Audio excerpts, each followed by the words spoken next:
Tobias Harris is a bum. And I'm tired of acting like he's not. Ever since he's been in Philadelphia, he has literally done nothing but fleece the 76ers. Now, we can bring up the Jimmy Butler situation in Philly. We could bring up the Ben Simmons situation in Philly. The process has had some successes like Joel Embiid, but they've also had many failures. Um, and Embiid's injury issues, just a lot of different things, but something that isn't getting a light shined on it that should. One of the biggest problems I think, in my opinion, is Tobias Harris being paid $37 million a year to do nothing.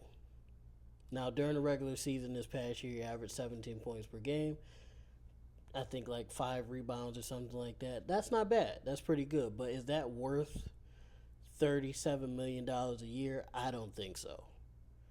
To me, $37 million a year is 25 points, 28 points, somewhere around there, not 17 points and under.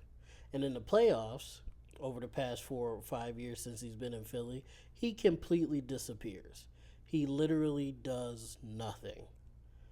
I think so far in the series, he's had a 10-point game, like a 8-point game, and like a 7-point game. What are you doing? What are you doing? There's literally a play, I think it was either game 2 or game 3, where you literally see him faking playing defense. Like he feigned like he was gonna play defense, backed off, and bam, got an easy dunk from a pass from I forgot who passed the ball, but easy dunk because Tobias Harris was fake, literally fake playing defense. Earlier in the season, Tyrese Maxey and Joel Embiid were out for injuries or whatever the case may be, and this you would think this is a time for Tobias Harris to step up and earn his keep for once. And guess who was the highest scorer on the Philadelphia 76ers while Embiid and Maxey was out? Patrick Beverly. Now, I love Pat Bev. I'm a Pat Bev fan, but there's no reason for a team with Tobias Harris on it for for Patrick Beverly to be leading the charge. Pat Bev was trying to get Tobias in the game, but Tobias just refused. He would keep giving the ball up on one-on-ones. Now, don't get me wrong. On the Clippers, Tobias was amazing. That's why Philly went and got him. He was supposed to be the third option on that team, whether it been with Jimmy Butler there or Ben Simmons there or James Harden, anybody that they had there. He was supposed to be the third option, and he's not an option at all, especially in the playoffs. Like he just, you know how some guys turn it up in the playoffs.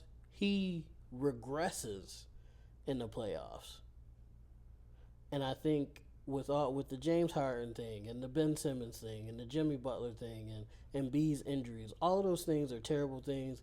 Philly seems a little bit cursed, kind of, but I think one of the biggest things, at least a top 3 thing for me, is Tobias Harris continuously fleecing them because he's getting paid all this money to be a bum and do nothing. And I think they're in a really rough spot because I don't think anybody fucking wants him for that contract. But the funny thing is, I feel like he would do better in a singular situation. But that's he might not even do better in a singular situation because when Maxey and Embiid was out, he let Pat Bev be the leader. So, Tobias Harris is a bum. I just wanted to talk about that real quick. Let me know what you think in the comments down below. Am I being a little too harsh on Tobias Harris, or are my points valid? Just watch him. Watch him play. I think maybe after this he'll have a really good guys. Nicholas Batum had a 20-plus point game recently in the playoffs.